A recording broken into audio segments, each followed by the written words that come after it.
आनंदीबाई जोशी भारताची पहिली महिला डॉक्टर.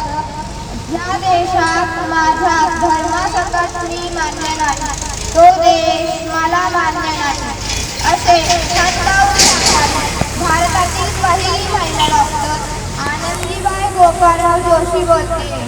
होय, मीच आनंदीबाई जोशी. माझा जन्म पुण्यात 31 मार्च रोजी झाला.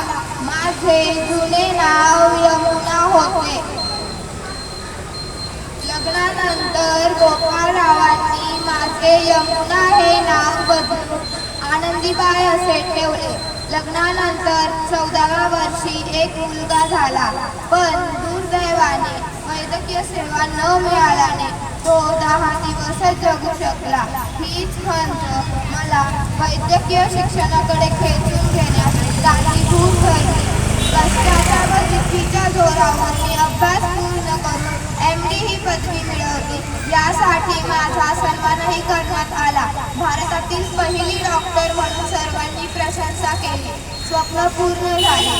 वाटा वाटा वाटा ग, चालेल तितक्या वाटा ग, माथी छाया पायी प्रवास माझा उतराटा ग. धन्यवाद.